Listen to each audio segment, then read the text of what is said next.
Today I'm in the Suffolk town of Needham Market and I'm exploring the history of the Stowmarket Guncotton Explosion. I'm in Needham Market because one of the victims lived here in this street. Back in the day it was called Chapel Street, it's now King William Street. But she was 12 years old, a little girl called Mary Mant. So I'm going to retrace little Mary Mant's steps. She left here at 4:45 in the morning on the 11th of August 1871, and that was the last time her mother saw her alive.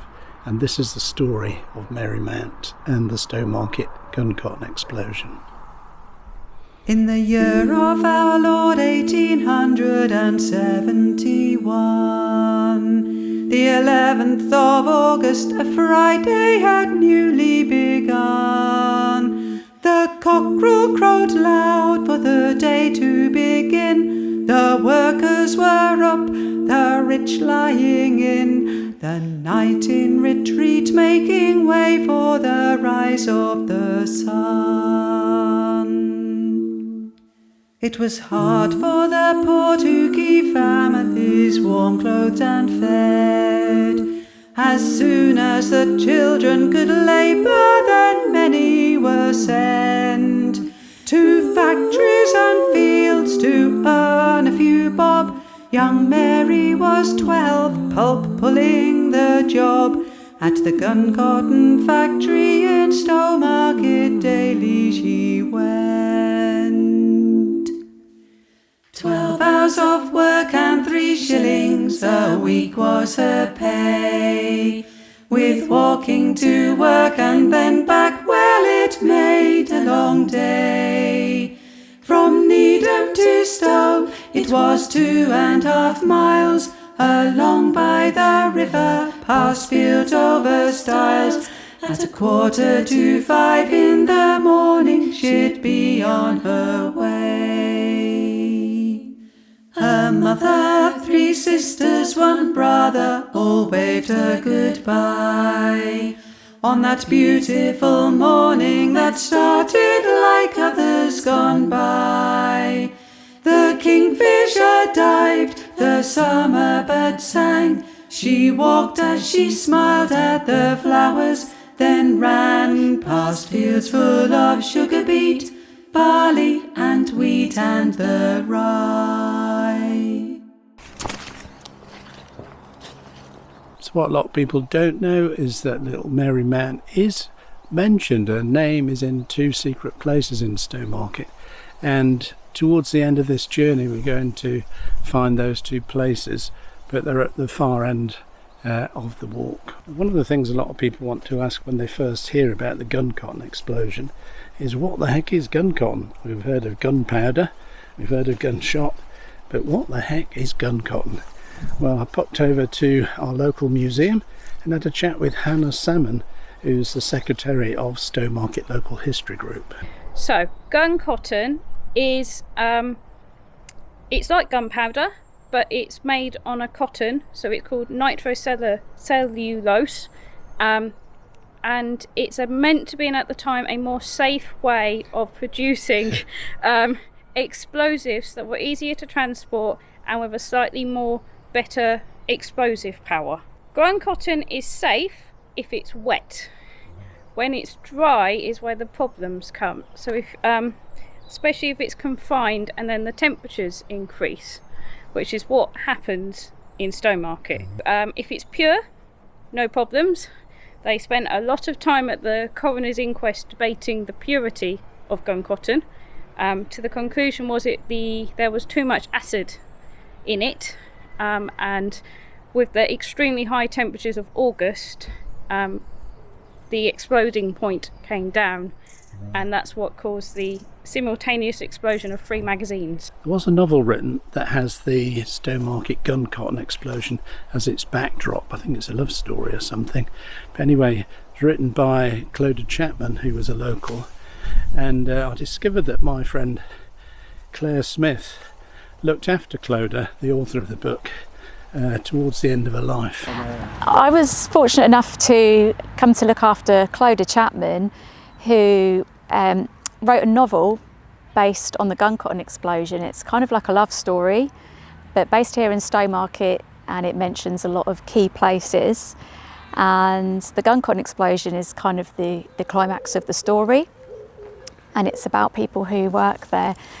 And I was able to look after her right up until the very end and spend time with her family, which was a real privilege. And when she passed away, her family knew how important Guncotton Explosion was to me, and they gave me the manuscript for her work and all her research into the book. She was very, very intelligent. She's written other books as well. There's other ones that mention local places in Suffolk. So from what I can gather, young Mary Mant worked at the Guncotton factory, pulling the pulp, which I guess is pulling out the cotton that's infused with chemicals that makes the gun cotton. The people that owned the Guncotton factory at the time, I think the guy was called Eustace Prentice, and the Prentice family owned a lot of businesses in and around Stowmarket. The Prentice family had been a big employer in the town. They had different companies, such as they leased the gasworks, which was in Prentice Road, and they had timber merchants. They did slate, asphalt, they were maltsters, and then they started getting into fertiliser.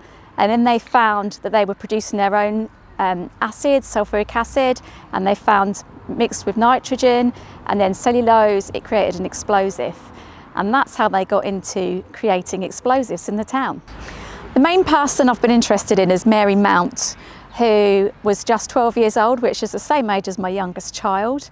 And she walked from Needham Market to Stowmarket every day to be at work at 6 a.m, leaving at 4:45 a.m. to earn 3 shillings a week at the Guncotton factory. She would have walked 3 miles to work every day, probably leaving about 5 in the morning to get here, working a 12-hour shift, which was illegal. They should have only been doing at least a 9-hour shift, and that should have included some schooling, according to the numerous factory acts that were in place. And then she would have had to have walked home again at the end of the day. So just after 2 in the afternoon on the 11th of August 1871, when Stowmarket was absolutely shattered by 2 explosions at the Guncotton factory. About 2 o'clock, 2:05, the first explosion occurred. Simultaneously, the 3 magazines, which is where you stored your packed gun cotton, exploded, and a crater of about 105 foot was formed. And several people died. Within minutes, most of the factory was either exploded or on fire.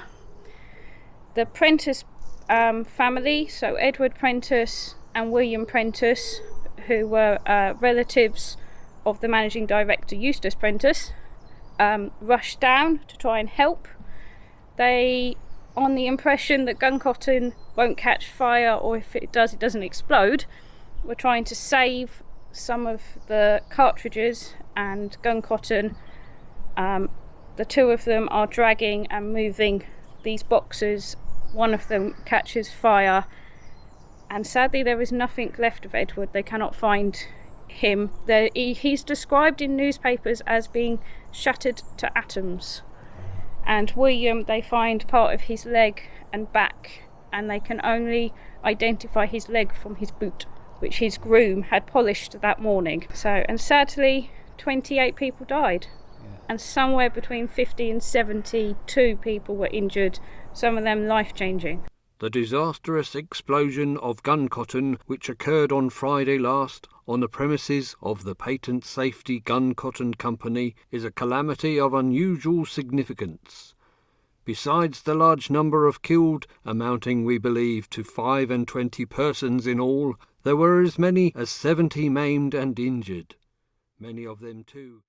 Nobody knows the full story of that fateful day. Was it an accident or by design, as some say? A frightful explosion came just after 2. Then as the town reeled, a second one blew. Mid screams and bricks falling was silence where the dead lay. They never knew what had happened. They didn't suffer at all.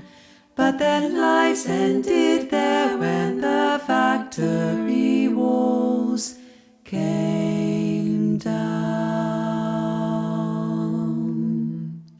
From Southwold to Diss all the windows were rattled, 'tis said. The once prosperous town was a wreckage of houses instead. The great ball of smoke was a sight to behold. Nearly 200 cases of deafness we're told. 188 injured and 28 dead. They never knew what had happened. They didn't suffer at all. But their lives ended there when the factory walls came down. Amongst them was Mary, who only just hours before had watched the sunrise as she walked. Now she'll see it no more. The owner himself lost 2 grown-up sons, and all for what purpose? Explosives and guns. Tragedy strikes where it will, be you wealthy or poor. The explosions were heard about 40 miles away, as far away as Southwold and Diss. There was massive structural damage to the town of Stowmarket, and also some damage out in the village of Finborough, a few miles away. Yeah, the explosion was felt approximately 1,000 square miles away, which is a huge area. Heard in Diss and Southwold felt in Diss, which is actually quite a long way. The church in town had their windows blown out. There was debris everywhere, tree branches down, and the railway sleepers were damaged. They had the railway lines blown off, telegraph poles down, and loads of houses had windows blown in, and a lot came down. And in the actual factory, the only thing that remained was the brickwork of the chimney and of another small building. So I'm just coming into this industrial complex, which used to be ICI Paints when I moved here, now PPG, also paints.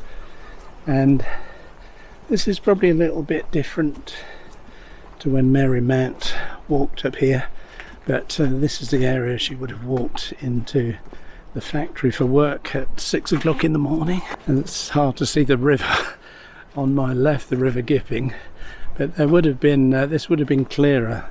These nettles wouldn't have been here, because this was sort of made like a canal with locks, and this went straight into the middle of Stowmarket to bring goods in and out before the railway came to Stowmarket, but would still have been used at the time for malt and things like that.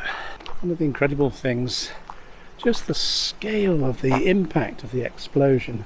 Like I said, it was heard 40 miles away, but also locally, I mean, it blew the railway tracks off the sleepers, so the railway was closed and had to be repaired. And then a few miles away at the village of Great Finborough, roof tiles and windows were shattered there.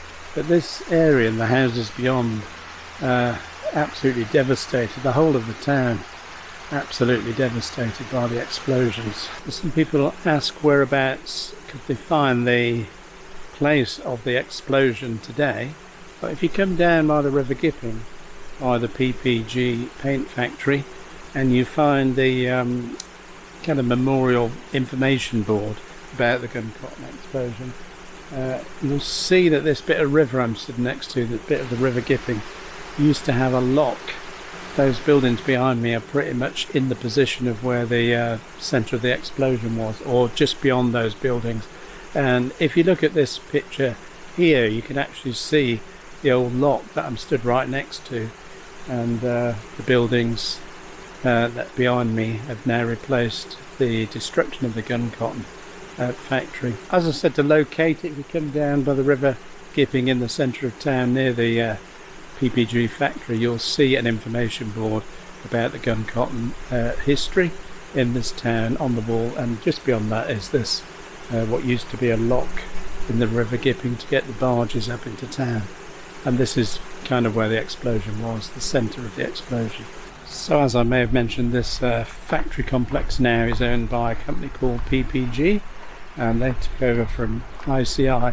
And just up here on the right against the building is there's an information board, and this is the first of the kind of secret hidden places I mentioned where Mary Mant is named and memorialised in Stowmarket. It's just here on the wall, gives a little history of the explosion, and here's Mary Mant's name. Now, as well as explosives at the time, the other thing that Stowmarket was famous for was malt, and a lot of this area, apart from the Guncotton factory, a lot of this area was malt houses. And I'm going to take you to one little malt house. There's the River Gipping goes straight into Stowmarket, and barges would have been coming up there, as I said, but there used to be a little turn off to a little hidden street called Duke Street, and there was a malt house there. And I think so this is Duke Street, maybe a street you've never even noticed. I don't think I had very often really noticed this, but it's just opposite the Regal Cinema. I'm just going to walk down here because there's these are now sort of private residential properties. But there's a building that was a malt house at the time of the Guncotton explosion, and they brought the bodies by barge, and they used this malt house as a morgue. And so young Mary Mant's body will have been brought up the river to this malt house back in the day, and her mother will have come down here to identify Mary's body. Unfortunately, she could only identify her daughter just by her stocking and her shoe. I live at Needham Market. My daughter Mary worked at the Guncotton Works. She was nearly 13 years old and returned home every night. She left home yesterday morning at 5:15. Do you identify one of the bodies as that of your daughter? Only the boot and stocking. I can swear to the boot and stocking. And what did she get a week? 3 shillings. And what did your daughter do there? She told me she was pulling the Pope. Did she work in the wet or dry department? I don't know, but she told me they was always sprinkling the floor. I know very little what she used to do, only what she told me. And your little daughter was 13 years old? Yes. The old maltings in Duke Street was used as a morgue on that day. The bodies and what could be found side by side were all laid.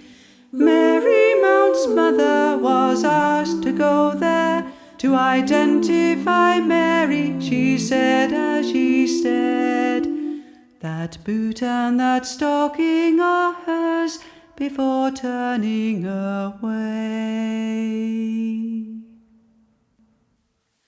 The town pulled together, the good folk all rallied around.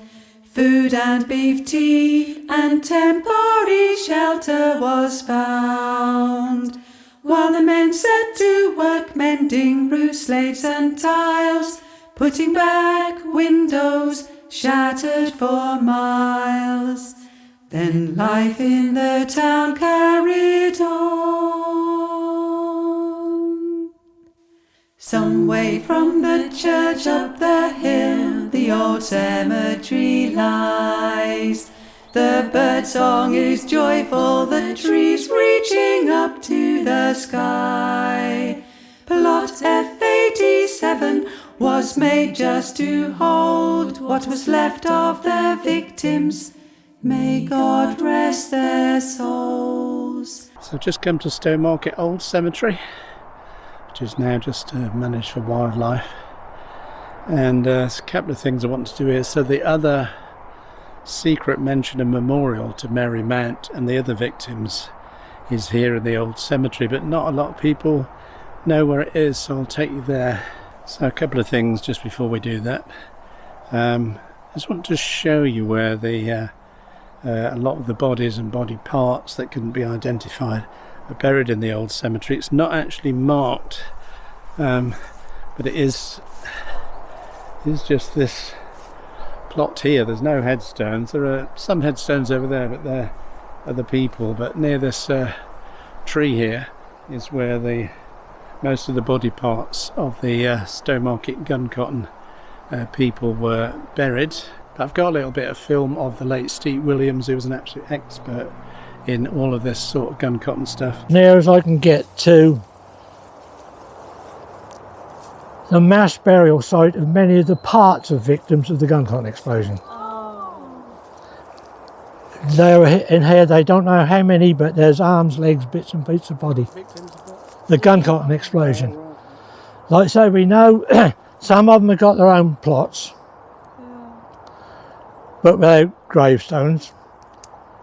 And there's two, I forgot to point them out. There's one over there near that chapel, and there's another one here near this chapel, who have got headstones of victims of the Guncotton. But there were several unfortunate victims that they couldn't identify or couldn't say whose bits belonged to who, so they put them in a mass grave here. Also come here to meet with the Kettle Girls, so you may have been wondering who wrote and performed the song that's the soundtrack to this video, and it was my friend Heather Bexon. I asked her if she could write a song about the Guncotton explosion that sounded as though it was written at the time, and I think you'll agree she's done a fantastic job. If you want a copy of the song, I think the band have put it online, and I'll leave a link in the YouTube description below if you want to get your own copy of that. I don't know how you did that, but it's just such a beautiful folk tune, isn't it? Well, it's a proper ballad, isn't or it? kind of folk tune. Obviously it's your tune, but it's that sort of style, Well, isn't it's it? very folky Yeah. style, I suppose. So, well, that's what I am based on. You are a Folkiness. folky person. Well, I was going for a folky. Yeah. But whether you'd do a video on the Guncotton factory explosion, and you had thought that'd be nice to have a song, and you just said, you know, what do you think? And I said, well, he did ask. And I just said, I'll see what I can do. It's funny, I've not really been throughout my life much of a history sort of person, but finding out all these details, and you know, when I read Steve writes, Steve Williams, let's get the right name, Steve Williams is writing about it, I just found myself fascinated. I think it could actually start me off on getting interested in local history. Yes. Gonna write a song for each event. Oh, are you up for a video for each event? I must admit, we've all had trouble singing it over the time. Get a little bit teary. That's it. You sort of practice a little bit of the emotion out of it in a way, because sort of if you know that you've got to then go and perform it or anything, you sort of have to get used to it, don't you? Well, I guess you're thinking of the musical side of it. Find a way to concentrate on the song rather than feeling too much It's emotion. a difficult line, isn't it, between feeling the emotion so it's in the song and try not to feel it too much so you can't sing it. Exactly. We put a lot of thought actually into the Intonation, is it? I suppose where we put emphasis on certain parts and feelings and things that we thought were important to make clear, I suppose, while singing it. Most annotated pieces of paper ever. So many annotations. So many notes on the words, Well, I don't know. A part of it is we love it. We love singing. We love singing together, and part is because we have sung together for quite a long time now, isn't it? And there's a certain understanding feeling that goes on between us. And we tend to get excited over the same things. You know, like when we work out a harmony, often we're trying all sorts of different things. We don't write them down generally. We did a few of these, but that's because we were short of time. But normally we just sort of try things out, and there'll be that moment when somebody sings a note and it's just right. Yeah. And we go, And we all, that! and you all point at each other. And then you have to try and remember it. Yeah. So these days we're now recording that bit, aren't we? Yeah. Because when we've sort of thought, oh yes, that is really good, please don't forget that. Yeah. And equally, we have as many times where we're like, oh, that's not quite right. Yeah, there are lots of those times. Let's as go well. again. Yeah, it's all about the process. Yeah. A bit, Well, it was interesting. It was a different way of working for us this time. Yeah. Normally, we just work on a song casually until it forms just organically, happens and really. works, But obviously, because it was a short turnaround time, we went at it a bit differently. And Heather had written the words, and obviously the tune. And in the end, did write the harmony parts, which we then all worked on the arrangement together. Mostly, I mean, you wrote most of it. A bit of a collaboration. Yeah. But yeah, and then and then we did the arrangements together. and then just quite a lot of time. Just practicing Just that singing song. one song. Yeah. Just to kind of get it.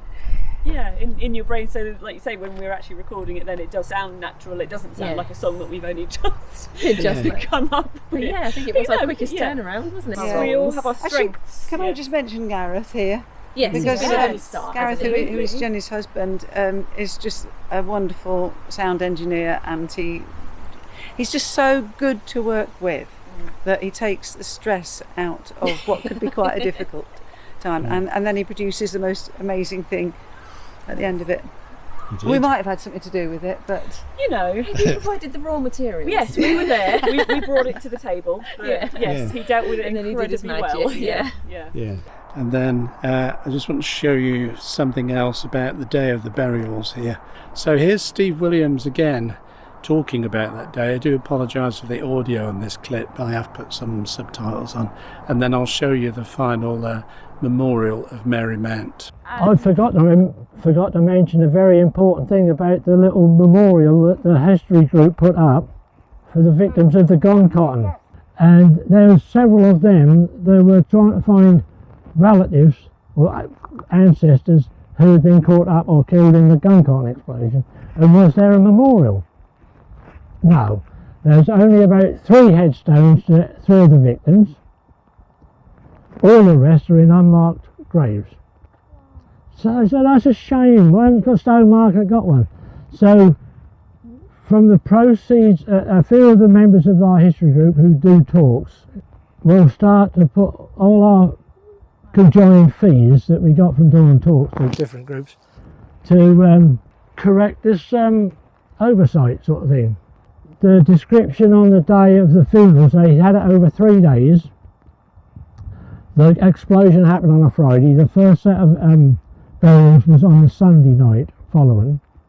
And they said that was a perfect summer's evening, and a mass gathering of over 3,000 people gathered up here.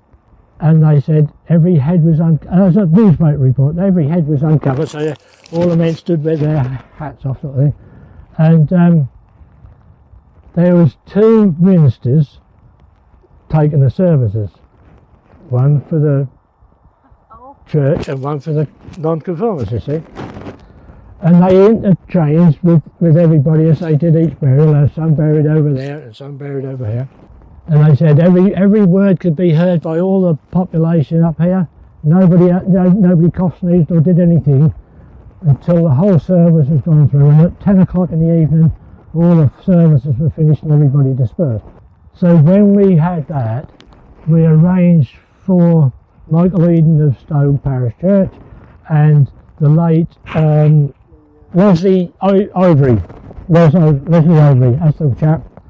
And there was a small gathering, mostly from people of the history group.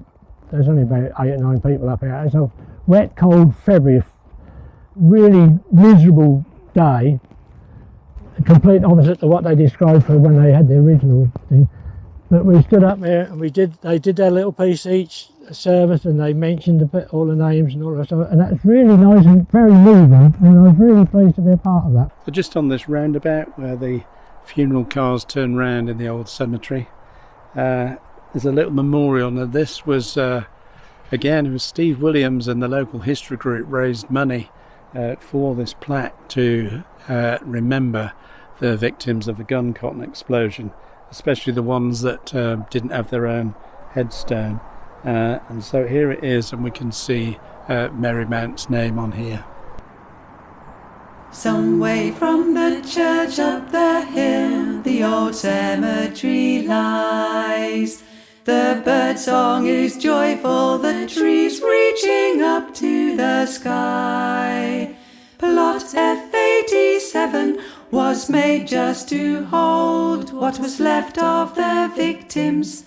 May God rest their souls. You were not quite 30, Mary Mount, and too young to die. They never knew what had happened. They didn't suffer at all, but their lives ended